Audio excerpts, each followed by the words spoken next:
Au, au, au. Hehehehe. Halo teman-teman, gimana kabarnya? Sudah siap untuk lanjutan dari seri Harimau Merah yang kedua? Gimana sih dan seseru apa sih jika seorang hakim telah menjadi ketua dari geng Harimau Merah? Hehehehe. Alkisah dibuka dengan diperlihatkannya sebuah iring-iringan mobil yang memasuki halaman rumah si ayah yang ternyata kini si ayah yang merupakan bos besar dari geng Harimau Merah sedang melakukan syukuran atas bisnisnya yang baru, yaitu membuka lapangan golf di daerahnya sendiri. Pada momen ini semuanya nampak berjalan lancar seperti tidak ada masalah. Semua orang yang diundang, baik para teman, sahabat, partner bisnis, leasing, debt collector, camat, RT, RW, pejabat negara, hingga para petinggi dari geng-geng yang lain pun semuanya datang yang bertujuan untuk memberi selamat pada si ayah.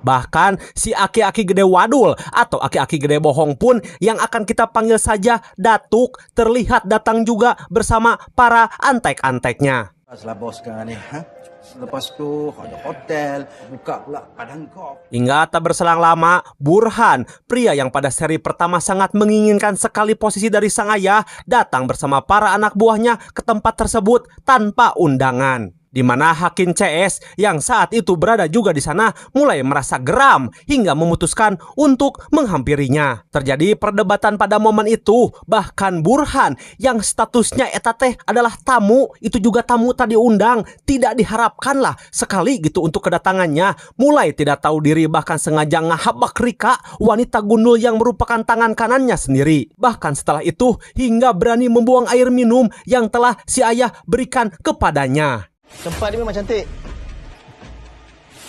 Servis macam. Ciao.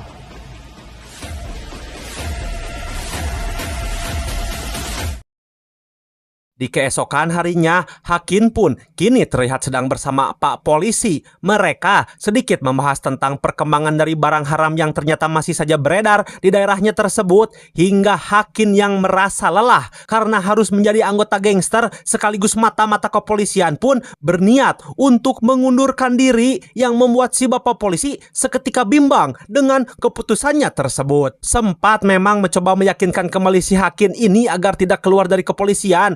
Bahkan si Bapak Polisi pun mencoba menjelaskan jika pekerjaan ini tidak semata-mata untuk dirinya saja, melainkan untuk sebuah negara. Namun Hakim yang masih bingung dengan keputusannya lebih memilih untuk pergi saja dari sana. Hingga ketika Hakim yang sudah masuk dan berada di dalam mobil miliknya, tiba-tiba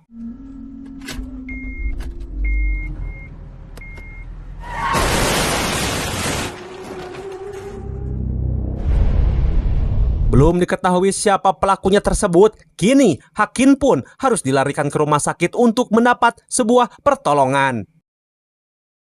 Saki yang saat itu sedang bersama Nisa kekasihnya harus terganggu oleh Bobby dan Waris yang memanggilnya untuk memperlihatkan video kecelakaan dari Hakim sahabat mereka.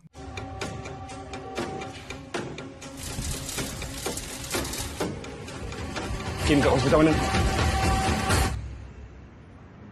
Di tempat lain, Datuk terlihat mendatangi kediaman si ayah yang ternyata dia mempunyai niat dan tujuan untuk meminta pertolongan dari si ayah agar bisa dipinjamkan sebuah gedung untuk menjadi tempat transit barang bisnisnya untuk sementara. Si ayah yang sudah tahu siapa sebenarnya si Datuk ini tidak begitu saja mengizinkan permohonannya tersebut, karena ternyata si ayah sudah tahu jika barang bisnisnya itu merupakan barang haram sejenis narkoba yang merupakan musuh utama dari geng Harimau Merah itu sendiri. Setelah menyatakan penolakannya, si ayah pun bergegas bangkit dari tempat duduk untuk pergi karena sudah memiliki jadwal pertemuan yang lain. Hingga ketika sudah memasuki mobil pribadinya,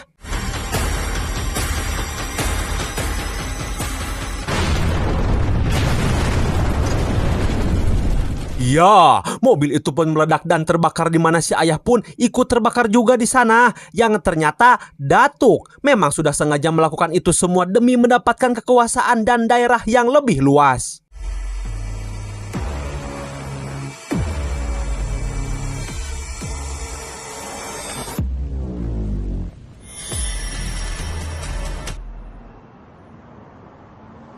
Sementara itu, Saki beserta Bobby dan Waris pun kini sudah berada di rumah sakit. Setelah mendapat informasi dari seorang suster, mereka pun langsung bergegas untuk menghampiri sahabatnya. Sempat merasa curiga dengan dua orang yang memakai masker, Saki tidak terlalu menghiraukan mereka semua dan lekas masuk ke dalam kamar di mana Hakin kini dirawat. Ya, ternyata Hakin pun sudah tidak ada di sana, yang lantas membuat Saki sadar jika dua orang yang tadi pasti sudah membawa kabur Hakin dari ruangan tersebut.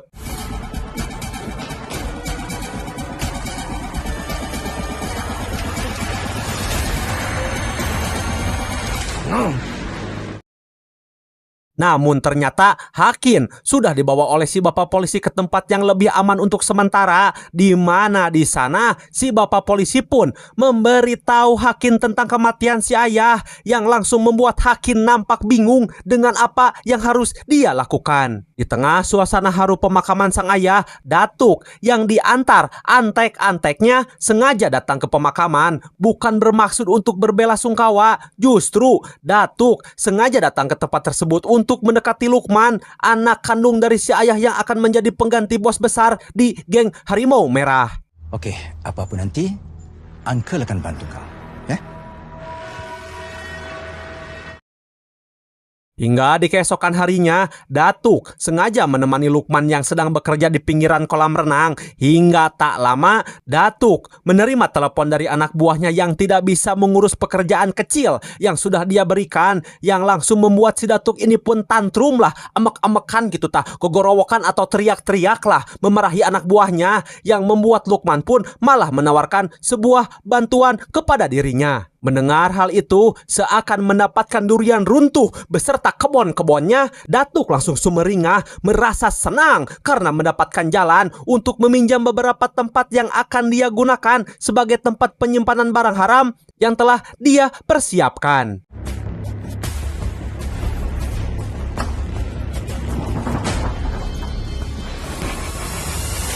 Dalam waktu sekejap, kabar tentang Lukman yang mengizinkan si Datuk menggunakan tempat bisnisnya membuat dirinya pun harus disidang oleh para sesepuh Harimau Merah. Alih-alih menerima masukan dari sesepuh, Lukman yang memang belum tahu jika si Datuk ini hanya memanfaatkan dirinya, malah mengabaikan semua omongan dari para sesepuh dan justru lebih membela si Datuk yang merupakan pamannya sendiri. Di saat suasana sedang memanas, si tua bangka Datuk pun malah datang ke tempat tersebut. Sempat dicecar beberapa pertanyaan oleh para sesepuh, namun si Datuk pun enggan menjawab itu semua dan malah ingin mengajak Lukman untuk pergi makan malam di luar. Dan juga perut kita.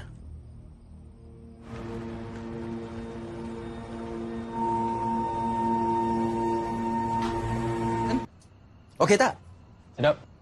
Setelah selesai makan malam, Lukman tak sengaja menangkap pemandangan di mana terlihat dua orang yang sedang melakukan transaksi benda haram. Merasa khawatir, sieun gitu jika Lukman mencurigai itu semua, si Datuk pun lantas mengajak dirinya untuk pergi dari sana. Namun,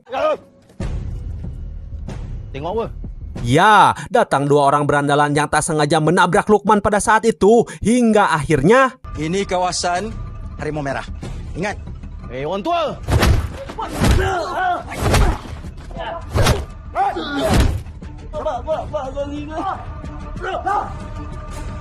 kat sini tak sama.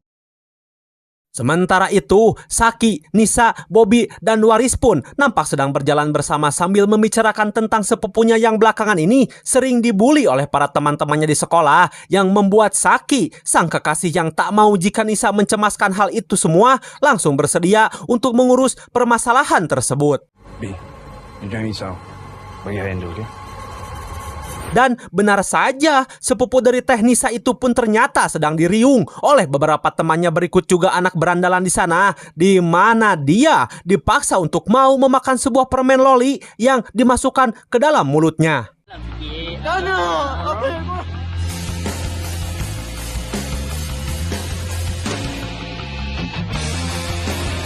Saki, Bobby, dan Waris yang melihat itu semua langsung menghampiri anak tersebut untuk menolongnya. Hingga inilah yang mereka lakukan. Kau ambil dadah sampah kau ni. Kau balik balik. Kau nak belah macam tu je? Kau fikir kau siapa? Oh. Wow. Dadah mana? Hormat orang tua, faham? Kena jadi gangster, kongsi gelap, kena hormat orang tua. Tahu? Faham? Goyang. Berkat kejadian itu, Saki jadi tahu tentang lollipop tersebut yang ternyata sudah dimasukkan benda haram di dalamnya dan sudah dijual hingga ke sekolah-sekolah yang langsung melaporkan hal itu semua kepada Hakin yang ternyata Saki sudah tahu lokasi tempat tinggal Hakin selama ini. Merasa ada yang janggal dari semua ini, bahkan tahu jika si Datuk meminjam beberapa tempat milik Harimau Merah, Hakin menyuruh Saki untuk mengawasi si Datuk dan melaporkan apapun pergerakannya kepada dirinya.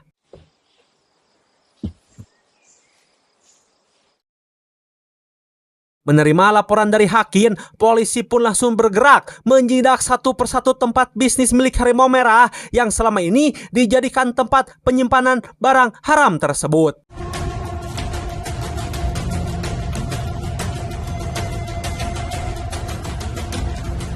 Cik ada perasan?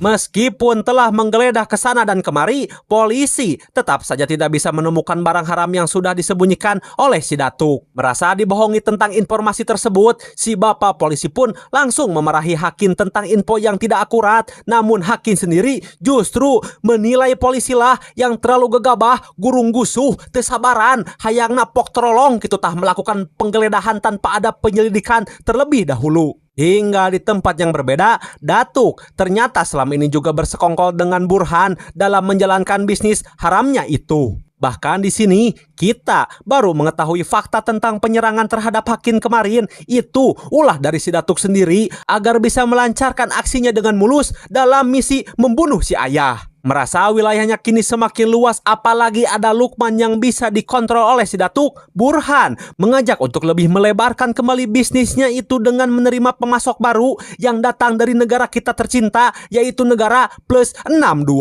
Tapi kalau nak buat lagi banyak duit, kita kena main dengan barang kotor sikit. Dadah. Good job, bos. Tabik sama bos. Sesampainya mereka di pelabuhan, bisnis bejat itu pun langsung mereka lakukan dengan Rika sendiri yang merupakan tangan kanan dari si Burhan yang dipaksa untuk memeriksa keaslian barang haram itu.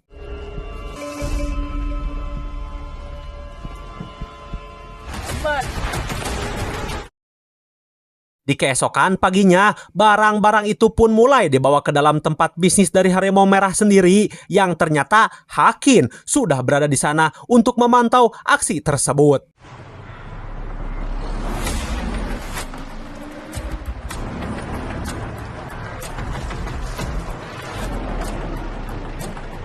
Tidak hanya Hakin sendiri, di tempat berbeda pun sudah ada Saki dan Waris disusul oleh Bobby yang sudah bersiap menunggu perintah dari seorang Hakin.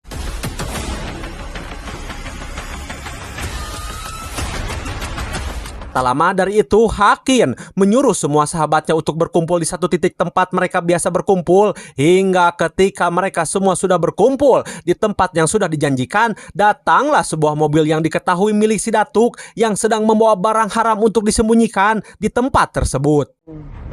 Topi ni. Supaya jangan kacau. Tak ingin Harimau Merah mendapatkan dampak buruk atas ulahnya si Datuk, Hakin pun yang memang sudah geremet dan atel sekali gitu tak ingin menghajar mereka semua, mulai memberi perintah untuk beraksi menghabisi semua tempat bisnis milik si Datuk.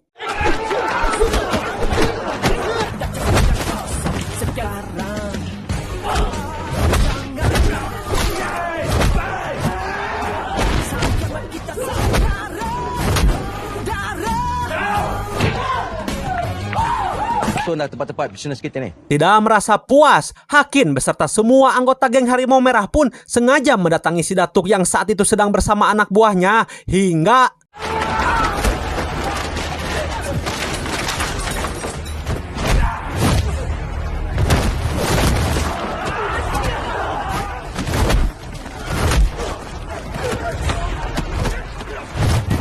ya, hahaha. Semua anak buahnya pun habis diserang oleh geng Harimau Merah. Merasa terancam akan keselamatannya, Datuk yang sempat berusaha kabur dari sana akhirnya tertangkap juga oleh Hakin bersama semua sahabatnya. Namun bukannya diberi pelajaran minimal di tang gitu tah dihabak heula dadana. Hakin hanya menyuruh si Datuk untuk segera memindahkan semua barang haramnya tersebut dari wilayah Harimau Merah.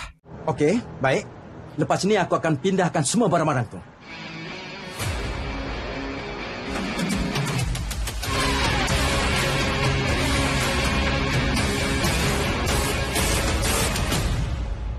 Di keesokan harinya, Hakin pun bertemu dengan Lukman dan memberitahu jika lollipop yang sedang dipegangnya merupakan barang milik si Datuk yang sudah diisi dengan barang haram yang selama ini disimpan di tempat Harimau Merah itu sendiri. Thanks.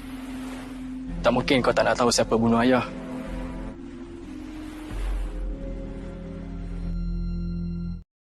Di tempat yang berbeda, Datuk yang nampak sedang berolahraga mendapat sebuah panggilan telepon yang ternyata semua barang haram miliknya ada yang mencuri saat proses pemindahan barang tersebut berlangsung yang membuatnya nampak sangat frustasi. Kau suruh budak-budak kau cek siapa yang rampas barang aku. Hei! Mungkin Hakin yang buat. Ih, tak mungkin. Tak ingin merasa rugi karena barangnya telah hilang, Datuk kembali mendatangi sebuah tempat di mana di sana dia akan membeli kembali barang haram dari si Burhan, namun belum sempat bernegosiasi. Iya, Lukman pun datang ke tempat tersebut yang ternyata Lukman sudah mengetahui jikalau pembunuh ayahnya sekaligus penabrak Hakin tempo hari itu semua suruhannya dari si Datuk sendiri yang terbongkar dari mulut anak buahnya sendiri yang dipaksa jujur karena semua keluarganya telah disandra oleh geng Harimau Merah. Bersamaan dengan kemunculan Hakin dan semua para geng Harimau Merah, kondisi pun langsung memanas dan tawuran pun sudah tidak dapat dihindari kembali. Melihat barang haram miliknya akan dibakar, Datuk sempat membujuk Lukman agar mau memaafkan perbuatannya tersebut, namun sudah kapalang kecewa dan pastinya merasa marah juga gitu si Lukman ini tidak memperdulikan perkataan si Datuk yang tetap membiarkan barang haram tersebut habis terbakar.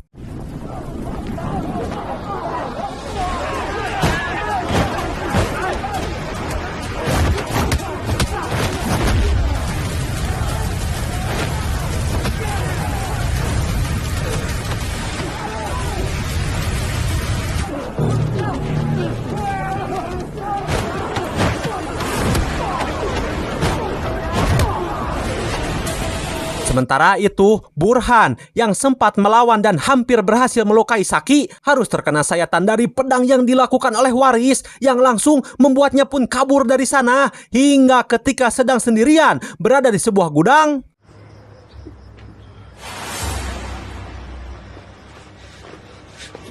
Ya, datang sesosok manusia misterius yang menghampiri dirinya yang bahkan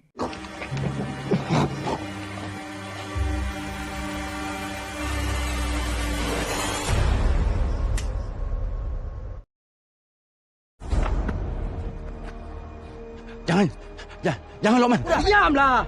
Kau dah nak mati pun kau nak menipu lagi ke? Tak boleh kau buat macam ni. Jangan.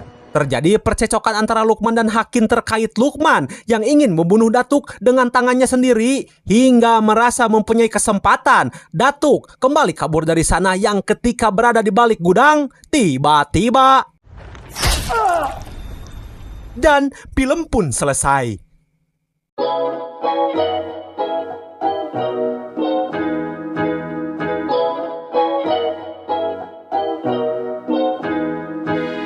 Ho ho ho ho. Merasa penasaran bukan sama sosok manusia misterius barusan? Kalau saya sih tidak, karena memang di akhir filmnya sebetulnya orang ini teh diperlihatkan juga gitu pada akhirnya. Namun saya sengaja tidak memperlihatkan saja sama kalian semua teman-teman biar ngerasa apa ya namanya penasaran gitu, biar timbul rasa penasaran dan bertanya-tanya lah minimal siapa sih orang tersebut, laki-laki atau perempuankah, ada kaitan apa sama si Burhan dan si Datuk bahkan Harimau Merah. Nah biar begitu gitu jadinya teh, biar apa ya, biar penasaran gitu teman-teman. Ini mah gimana ya, tidak menimbulkan rasa penasaran gitu kalau misalkan saya perlihatkan gitu tah, karena emang si seri kedua ini nyambung gitu sama nanti seri ketiga gitu loh maksudnya. Jadi biarkanlah nanti seri ketiga gitu yang memberitahu kalian semua gitu ya teman-teman. Ya sudah, kalau begitu tetap jaga sholat kita meskipun kita bukanlah orang yang baik seperti si Hakin. Kelak sholat aja akan membuat kita jauh lebih baik. Pengabdi film undur pamit, sampai ketemu kembali di film berikutnya. Dan langsung bergegas menuju kamar dan anjing naon sih? Itu juga tamu tadi undang, tidak diharapkan sekali. Anjing, tengenahin. Yaitu membuka lapangan golf, GOLF, golf atau anjing gue masih. Bahkan si bapak polisi pun mencoba menjelaskan jika pekerjaan ini tidak semata-mata untuk dirinya sendiri, melainkan untuk sebuah negara yang mereka cinta anjing lain.